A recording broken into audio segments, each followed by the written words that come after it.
السلام علیکم ورحمۃ اللہ وبرکاتہ۔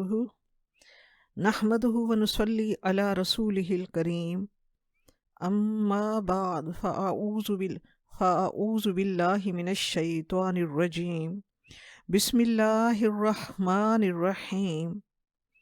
رب اشرح لی صدری ویسر لی امری واحلل عقدۃ من لسانی یفقہوا قولی۔ ایک دن رسول پاک صلی اللہ علیہ وآلہ وسلم اپنے حجرہ مبارک سے مسجد نبوی میں تشریف لائے۔ دیکھا تو صحابہ کرام رضی اللہ تعالیٰ عنہم کی ایک جماعت مجلس کیے بیٹھی تھی۔ آپ صلی اللہ علیہ وآلہ وسلم ان کے پاس تشریف لائے اور فرمایا، کس بات نے تمہیں یہاں اکٹھے بٹھا رکھا ہے؟ صحابہ کرام رضی اللہ تعالیٰ عنہم نے فرمایا، ہم اللہ تبارک و تعالیٰ کی تسبیح و تقدیس کرنے اور اس کی ذات کا شکر ادا کرنے کے لیے یہاں اکٹھے ہوئے ہیں کہ اس نے ہمیں ہدایت کا راستہ دکھایا، دین اسلام کی دولت سے نوازا اور آپ صلی اللہ علیہ وآلہ وسلم کی ذات مبارکہ کی صورت میں ہم پر احسان عظیم کیا۔ آپ صلی اللہ علیہ وآلہ وسلم نے فرمایا، خدا کی قسم تم اس بات کے لیے یہاں اکٹھے ہوئے ہو؟ صحابہ کرام رضی اللہ تعالیٰ عنہم نے جواب دیا، خدا کی قسم ہم اسی بات کے لیے یہاں اکٹھے ہوئے بیٹھے ہیں۔ آپ صلی اللہ علیہ وآلہ وسلم نے فرمایا، میں نے کسی بدگمانی کی وجہ سے تم سے قسم نہیں لی، بلکہ ماجرا یہ ہے کہ ابھی ابھی جبرائیل علیہ السلام میرے پاس تشریف لائے اور انہوں نے خوشخبری دی کہ اللہ تبارک و تعالیٰ عرش پر فرشتوں کی محفل میں اپنے ان بندوں پر فخر فرما رہا ہے۔ خوش نصیب ہیں وہ لوگ جنہیں اللہ تبارک و تعالیٰ اپنے ذکر اور اپنے شکر کی محفل میں آنے کی سعادت نصیب فرماتا ہے۔ الحمدللہ، اللہ تبارک و تعالیٰ نے آج ہمیں یہ سعادت عطا فرمائی ہے کہ ہم اس کی ذات کا شکر ادا کریں۔ شکر جنتیوں کی خصوصیت ہے۔ سورۃ الاعراف میں ہم نے پڑھا کہ جنتی جب جنت میں اپنے عمل کی اتنی بہترین جزا دیکھیں گے تو ان کے لبوں سے والہانہ نکلے گا۔ سورۃ الاعراف میں ہے، وَقَالُوا الْحَمْدُ لِلَّهِ الَّذِي هَدَانَا لِهَذَا، اور وہ کہیں گے شکر ہے اس ذات باری تعالیٰ کا جس نے ہمیں ہدایت کی یہ راہ دکھائی۔ وَمَا كُنَّا لِنَهْتَدِيَ لَوْلَا أَنْ هَدَانَا اللَّهُ، اور ہم نہ پا سکتے یہ راہ اگر اللہ تبارک و تعالیٰ ہمیں ہدایت کی اس نعمت سے نہ نوازتا۔ یہ اللہ تبارک و تعالیٰ کا کرم ہے، ہر لمحہ اس پر ہم جتنا بھی رب کریم کا شکر ادا کریں کم ہے۔ مومن کی یہ پہچان ہے کہ اس کی زندگی کا ہر رخ اللہ تبارک و تعالیٰ کے ذکر سے جڑا ہوتا ہے، کیونکہ شادی، خوشی، غم، آسانی، فراخی، عزت، شان، یہ سب میرے اللہ تبارک و تعالیٰ کے حکم سے ہے۔ مومن دکھ کے لمحات میں بھی اللہ تبارک و تعالیٰ کے حضور گڑ گڑا کر جھک کر اس سے مدد کی درخواست کرتا ہے، اور خوشی کے لمحات میں بھی وہ اللہ تبارک و تعالیٰ کے ذکر کی محفل سے اپنی خوشی کو دوبالا کرتا ہے۔ آج کی یہ محفل بھی خوشی کے اس موقع پر اللہ تبارک و تعالیٰ کے ذکر کے لیے ہے کہ اس نے ہماری اس بہن کو اپنی بیٹی کے فرض ادا کرنے کی سعادت میرے رب کریم ہماری اس بہن کو عطا فرما رہا ہے۔ رب کریم اپنی مدد شامل حال فرمائے ان کی اس خوشی کے موقع میں، ہر لمحے میں اس کی رحمت اور اس کی مدد ان کے شامل حال ہو۔ نکاح کرنا میرے رب کا حکم بھی ہے اور سنت رسول پاک صلی اللہ علیہ وآلہ وسلم بھی ہے۔ آپ صلی اللہ علیہ وآلہ وسلم نے فرمایا، النکاح سنتی، نکاح میری سنت ہے۔ حدیث مبارکہ کے الفاظ ہیں کہ نکاح میرا طریقہ ہے، جو شخص میرا طریقہ اختیار نہیں کرتا اس کا مجھ سے کوئی تعلق نہیں ہے۔ حدیث مبارکہ میں آپ صلی اللہ علیہ وآلہ وسلم کے فرمان مبارک کا مفہوم ہے کہ جب کسی ایسے انسان کا رشتہ آئے جس کے دین اور اخلاق سے آپ مطمئن ہوں تو نہ کرو، ورنہ زمین پر فساد ہوگا۔ کیونکہ مشکات شریف میں حدیث مبارکہ ہے کہ آپ صلی اللہ علیہ وآلہ وسلم نے فرمایا کہ انسان نے جب شادی کر لی تو اس نے اپنے نصف ایمان کو بچا لیا، اور باقی نصف حصہ اللہ تبارک و تعالیٰ سے تقوی اختیار کرنے میں حاصل ہوتا ہے۔ باقی رزق جو ہے وہ اللہ تبارک و تعالیٰ کے ذمے ہے، رزق اللہ تبارک و تعالیٰ کے ذمے ہے۔ انسان کو جب مال اور دین میں سے کسی ایک کا انتخاب کرنا ہو تو اسے دین کا انتخاب کرنا چاہیے، کیونکہ دین کے ساتھ مال تو مل جائے گا، مگر مال کے ساتھ دین آ جائے اس کی کوئی گارنٹی نہیں ہے۔ باقی ذات اور برادریاں تو سبھی پہچان کے لیے ہیں۔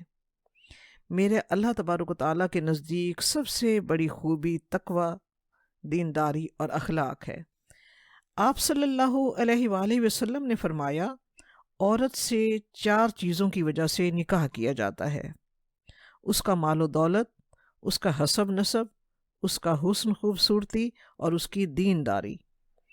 آپ صلی اللہ علیہ وآلہ وسلم نے فرمایا کہ دیندار عورت سے نکاح کرنے میں کامیابی حاصل کرو۔ ہمیں سوچنا چاہیے کہ آپ صلی اللہ علیہ وآلہ وسلم نے دینداری ہی کو کیوں ترجیح دی۔ حدیث مبارکہ ہے کہ آپ صلی اللہ علیہ وآلہ وسلم نے فرمایا کہ ہر امت کے لیے ایک فتنہ ہے، اور میری امت کا فتنہ مال ہے۔ آپ صلی اللہ علیہ وآلہ وسلم نے فرمایا کہ مسلمانوں میں سے غریب لوگ مالداروں کی نسبت 500 سال پہلے جنت میں جائیں گے۔ اچھے ساتھی کے لیے دعا بھی کرنی چاہیے، اللہ تبارک و تعالیٰ کے حضور استخارہ بھی کرنا چاہیے۔ استخارہ کوئی غیب کی باتیں معلوم کرنے کا ذریعہ نہیں ہے، استخارہ تو سنت رسول پاک صلی اللہ علیہ وآلہ وسلم ہے۔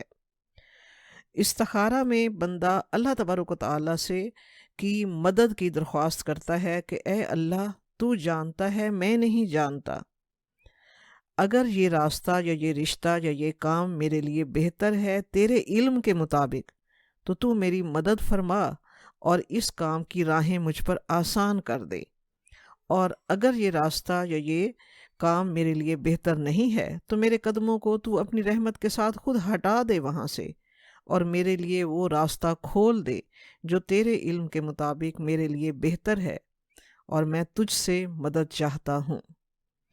جب بندہ صدق دل سے اللہ تبارک و تعالیٰ سے یہ دعا کرتا ہے تو اللہ تعالیٰ اس کے لیے خیر کے تمام راستے اس کے لیے آسان کر دیتا ہے۔ رشتے کے سلسلے میں معلومات بھی لینی چاہیے، لیکن اگر پہلے سے اخلاق و عادات معلوم ہوں تو مزید تجسس اور کرید نہیں کرنی چاہیے، کیونکہ کوئی انسان فرشتہ نہیں ہوتا۔ فرشتہ ہم ڈھونڈنے نکلیں گے تو دقت ہوگی۔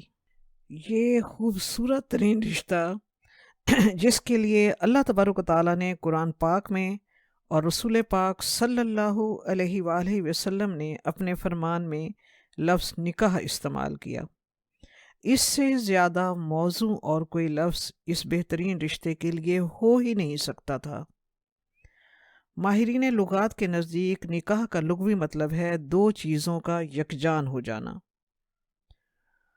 علماء نے اس لفظ کو ایکسپلین کرنے میں 4 مثالیں دیں، ایسے جیسے بارش کا زمین میں جذب ہو کر یکجان ہو جانا، ایسے جیسے نیند کا آنکھوں پر چھا کر اسے بند کر کے سلا دینا، ایسے جیسے مرد کا عورت پر اس حد تک اعتماد کہ دونوں یکجان ہو جائیں، ایسے جیسے درختوں کی گھنی شاخیں آپس میں مل کر ایک گھنی چھاؤں بنا دیتی ہیں، ایسے یکجان ہو جانا۔ شکوک و شبہات سے پاک یہ رشتہ بننا چاہیے، بد اعتمادی اس رشتے کو تباہ کر دیتی ہے۔ مرد کا بہترین اعتماد اس رشتے کو، مرد کا عورت پر بہترین اعتماد اور عورت کا مرد پر بہترین اعتماد اس رشتے کو اور زیادہ حسن عطا کرتا ہے۔ رب کریم نے قرآن پاک میں بہت خوبصورت ترین انداز میں اس رشتے کو ڈیفائن کیا۔ رب کریم نے فرمایا ہن لباس لکم وانتم لباس لہن۔ منکوحہ عورتیں اپنے شوہر کا لباس ہیں اور ان کے منکوحہ مرد اپنی منکوحہ بیویوں کا لباس ہیں۔ تو رب کریم نے اس بہترین رشتے کے لیے لباس کو استعارے کے طور پر لیا، کیونکہ لباس انسان کے وجود کے قریب ترین ہوتا ہے اور قربت اس رشتے کی سب سے پہلی پہچان ہے۔ لباس انسان کی عزت بڑھاتا ہے، نکاح سے بھی انسان کی عزت بڑھتی ہے۔ لباس انسان کی پہچان ہے، اسی طرح اس رشتے سے شوہر بیوی کی پہچان اور بیوی شوہر کی پہچان بنتی ہے۔ لباس ہمارے وجود کے عیب ڈھانپتا ہے۔ اس رشتے سے جب انسان منسلک ہوتا ہے تو شوہر بیوی مرد کے عیبوں پر پردہ ڈالنے والی اور مرد عورت کے عیبوں کا رازداں ہوتا ہے۔ لباس ہمیں سردی گرمی سے بچاتا ہے۔ بالکل اسی طرح یہ بہترین رشتہ جب میاں بیوی کے بہترین رشتے سے جڑتا ہے تو وہ ایک دوسرے کے لیے ہر سرد و گرم میں، ہر اونچ نیچ میں اور زندگی کی ہر آزمائش میں ایک دوسرے کے محافظ بن جاتے ہیں۔ یہ خوبصورت رشتہ، اس میں قربت اور اس کو ڈیفائن کرتے ہوئے جیسے علماء نے کہا کہ شاخوں کا آپس میں جڑ کر ایک چھت بنا دینا جیسے گھنی چھاؤں ایک چھت بنا دیتی ہے، اس لیے کہ اس میں اگلی نسل پروان چڑھے۔ شیطان کو سب سے زیادہ میاں بیوی کا جھگڑا پسند ہے، اس لیے کہ چھاؤں ہٹ جائے، اس لیے کہ نسلیں تباہ ہو جائیں، اس لیے کہ اس سے معاشرے کو اس کے لیے تباہ کرنا آسان ہو جاتا ہے۔ حدیث مبارکہ کے الفاظ ہیں کہ شیطان روزانہ کچہری لگاتا ہے، سمندر پر اس کا تخت ہوتا ہے، وہ اپنے ہر چیلے کو، اپنے ہر کارندے کو کارروائی کرنے کے لیے ہر جگہ بھیج دیتا ہے۔ شام کو اس کے تمام کارندے، اس کے تمام چیلے آ کر اپنی اپنی کارکردگی کا کمال سناتے ہیں۔ شیطان سب کو ٹھنڈا جواب دیتا ہے، ٹھیک، ہاں، ہوں کر کے وہ یوں جواب دیتا ہے۔ اتنے میں اس کا ایک کارندہ آتا ہے اور وہ کہتا ہے کہ میں آج ایک میاں بیوی کو لڑوا کر آیا ہوں۔ کم بخت شیطان یوں اچھلتا ہے کہ اس کی پیٹھ تھپ تھپاتے ہوئے کہتا ہے، شاباش، یہ کام ہے کرنے کا جو تو کر کے آیا ہے، آ میرے پاس بیٹھ، واقعی تو کرنے کا کام کر کے آیا ہے۔ اس لیے کہ اس نے نیندیں برباد کرنے، نسلیں اجاڑنے اور معاشرے کو تباہ کرنے کا کام کیا، جو شیطان کو سب سے زیادہ پسند ہے۔ کبھی بھی میاں بیوی کی لڑائی میں حصہ مت ڈالیے، یہ شیطانی کام ہے۔ صلح کروانے میں اپنا حصہ ڈالیے، یہ رحمانی راستہ ہے۔ آپ صلی اللہ علیہ وآلہ وسلم نے ایک دن صحابہ کرام رضی اللہ تعالیٰ عنہم سے فرمایا کہ میں تمہیں وہ عمل بتاؤں جو نماز، روزہ، حج، زکوٰۃ سے افضل ہے؟ صحابہ کرام رضی اللہ تعالیٰ عنہم نے فرمایا، ہاں یا رسول اللہ۔ آپ صلی اللہ علیہ وآلہ وسلم نے فرمایا، لوگوں کے درمیان صلح کروانا۔ صلح کروانا رب کو بہت پسند ہے۔ کبھی بھی میاں بیوی کی لڑائی میں کبھی بھی اس میں حصہ مت ڈالیے۔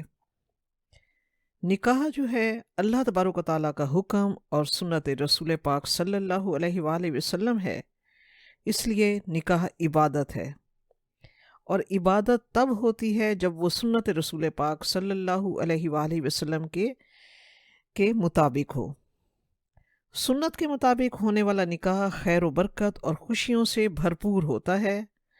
آپ صلی اللہ علیہ وآلہ وسلم کا ارشاد مبارک ہے، ان اعظم النکاح برکت ایسرہ مؤونہ، سب سے برکت والا نکاح وہ ہے جو سب سے کم خرچ ہو۔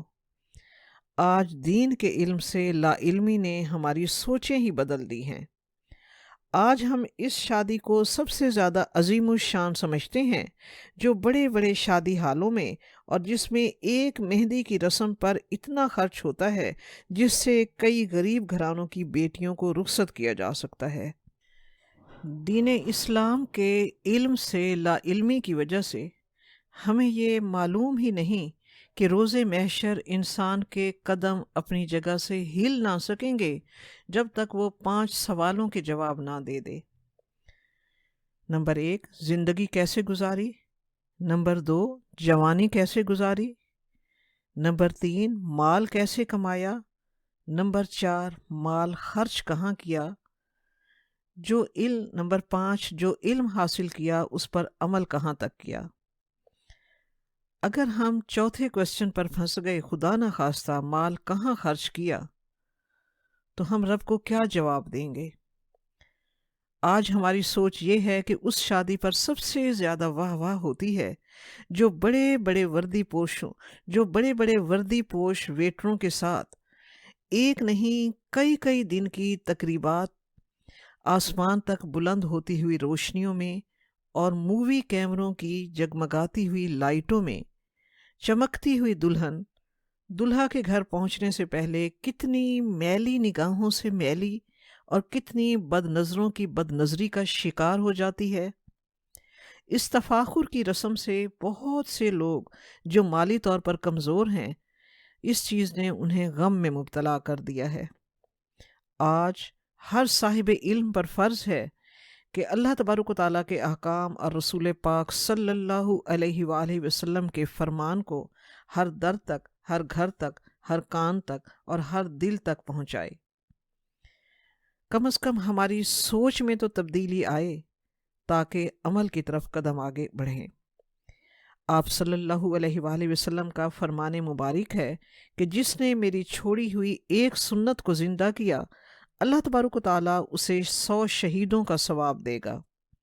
اور ہم آپ سب جانتے ہیں کہ چھوڑی ہوئی سنتوں میں سر فہرست ہمارے غم یعنی موت کے مواقع اور ہماری خوشی یعنی شادی کے مواقع ہیں، اور ایسے مواقع پر سنت رسول پاک صلی اللہ علیہ وآلہ وسلم کو ہمیں اپنی زندگیوں میں عملی طور پر لانے کے لیے ہمیں سب سے پہلے اپنے دلوں سے برادری کا اور لوگوں کا خوف نکالنا ہوگا۔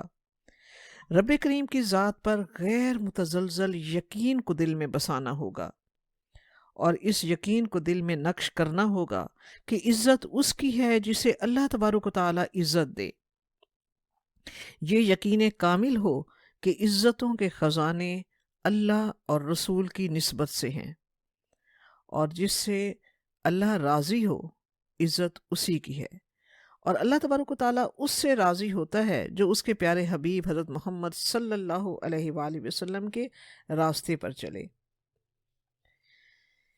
بیٹی والے سینکڑوں کی تعداد میں باراتیوں کو کھانا کھلائیں، یہ نہ تو آپ صلی اللہ علیہ وآلہ وسلم کی سیرت مبارکہ کی کتابوں میں کہیں لکھا دیکھا، نہ صحابہ کرام رضی اللہ تعالیٰ عنہم کی زندگیوں میں عملی طور پر دیکھا گیا۔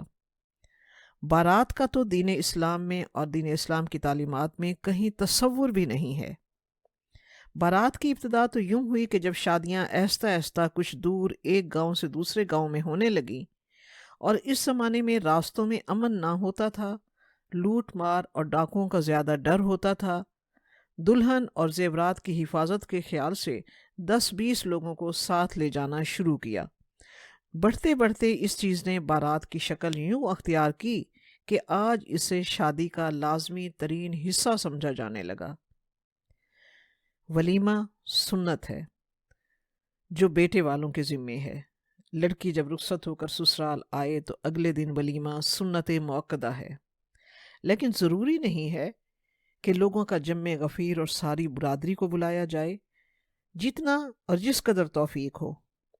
آپ صلی اللہ علیہ وآلہ وسلم کا ایک ولیمہ جو سب سے بڑا تھا، ایک بکری ذبح کی گئی اور سب کو کھانا کھلایا گیا۔ ایک ولیمہ آپ صلی اللہ علیہ وسلم کا جس میں کھجور اور آٹے کا مالیدہ بنایا گیا یعنی میٹھا حلوہ بنایا گیا، اس میں اس میٹھے کے علاوہ کوئی نمکین چیز نہ تھی۔ ولیمہ کرنا سنت رسول پاک صلی اللہ علیہ وآلہ وسلم ہے، مگر اس میں حیثیت سے بڑھ کر اور قرض اٹھا کر بڑے سے بڑا ولیمہ کرنا محض نام و نمود کے لیے، یہ سنت رسول پاک صلی اللہ علیہ وآلہ وسلم نہیں ہے، یہ سنت رسول نہیں ہے۔ اسی وجہ سے آج شادیوں کو مشکل بنا دیا گیا، جبکہ حکم یہ ہے کہ نکاح کو آسان بناؤ اور زنا کو مشکل۔ کتنی بد نصیبی ہے کہ آج اسلامی معاشرے میں زنا آسان اور نکاح مشکل بنا دیا گیا ہے۔ ایک عالمی ادارے کی رپورٹ کے مطابق پاکستان میں 1 کروڑ لڑکیاں ایسی ہیں جو شادی کے انتظار میں ہیں، اور ان میں سے 40 لاکھ ایسی ہیں جو جہیز نہ ہونے کی وجہ سے شادی کی عمر سے گزر چکی ہیں، جبکہ اسلامی احکام و اقدار میں جہیز کا کوئی تصور نہیں ہے۔ یہ ہندوانہ رسوم کی تقلید ہے۔ ہندوؤں میں تو جہیز اس لیے دیا جاتا ہے کہ ان میں بیٹی کو وراثت میں حصہ دینے کا تصور ہی نہیں ہے، اس لیے وہ شادی کے موقع پر بیٹی کو دے دلا کر رخصت کرتے ہیں، جبکہ دین اسلام میں بیٹی کو وراثت میں حصہ دینے کا رب کریم کا حکم ہے، لِلذَّكَرِ مِثْلُ حَظِّ الْأُنثَيَيْنِ، بیٹے کو بیٹی کے حصے کا دگنا اور بیٹی کو بیٹے کے حصے کا نصف حصہ میرے رب کا حکم ہے۔ فرمان رسول پاک صلی اللہ علیہ وآلہ وسلم ہے کہ آدم کے پاس 2 وادیاں سونے کی ہوں تو وہ تمنا کرے گا کہ تیسری ہو،